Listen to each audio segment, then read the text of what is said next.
What do people do when they turn 80? Long retired, spending more time with families, taking life a little easier? Not Mahathir Mohamad. At 92, he became the world's oldest elected prime minister.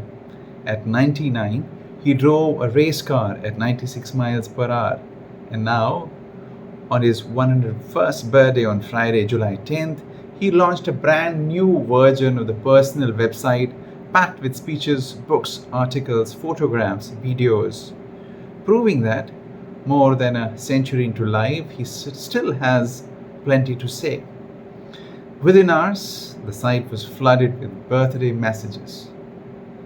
Because you love him or hate him, Mahathir remains impossible to ignore. And that's remarkable when you consider this.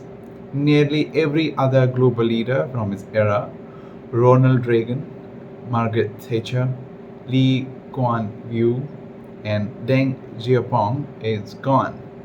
Mahathir is still writing, still commenting on politics, still making headlines.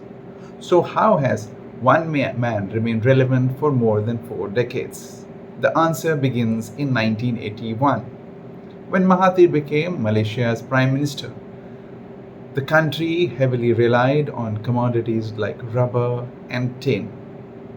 Over the next 22 years, he pushed industrialization on an unprecedented scale, building highways, airports, modern cities, and manufacturing industries that helped transform Malaysia into one of Asia's fastest growing economies.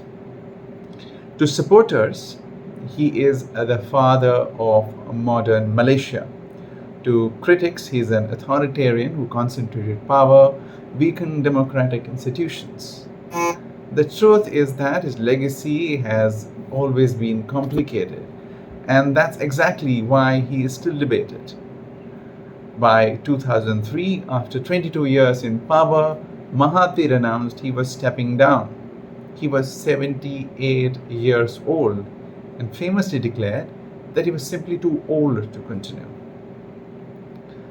He promised Malaysians he wouldn't return to politics. It turned out to be a promise he couldn't keep. Watching what he believed was corruption and economic decline under his successors, Mahathir made one of the most extraordinary political comebacks in modern history. He walked away from UMNO, the party he had led for decades, and founded a new one.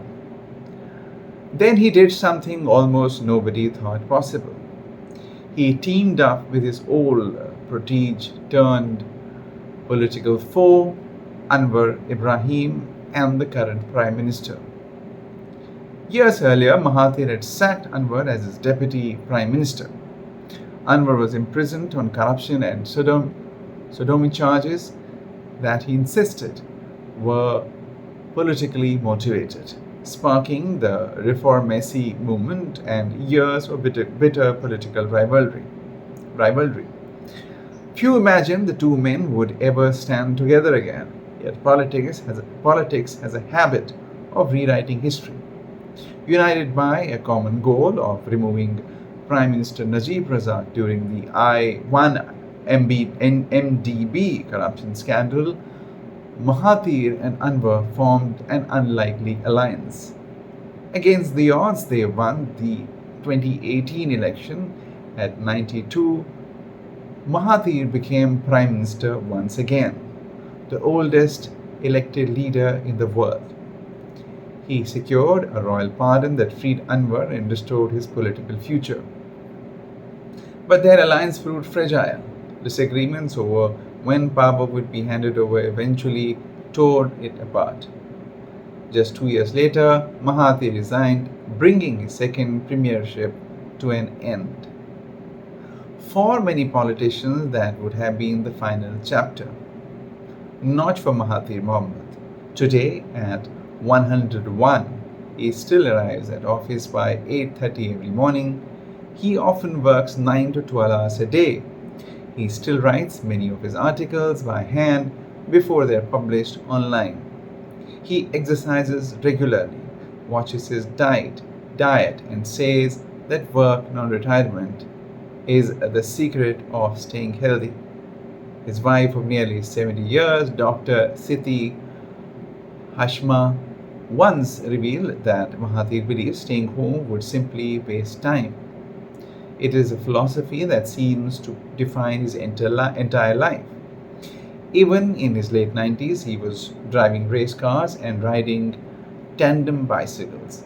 Even today, he continues to comment on Malaysia and global politics. Whether people agree with him or not, they still listen. Few leaders have transformed their countries as dramatically. Even fewer have returned to power after retiring. And almost none remain active at 101. Mahathir Mohamad's story isn't just about longevity, it's about ambition, resilience, controversy, and an extraordinary refusal to stop contributing. As he begins his 102nd year, one thing is clear: history may continue debating his legacy, but it cannot ignore it. Thank you very much.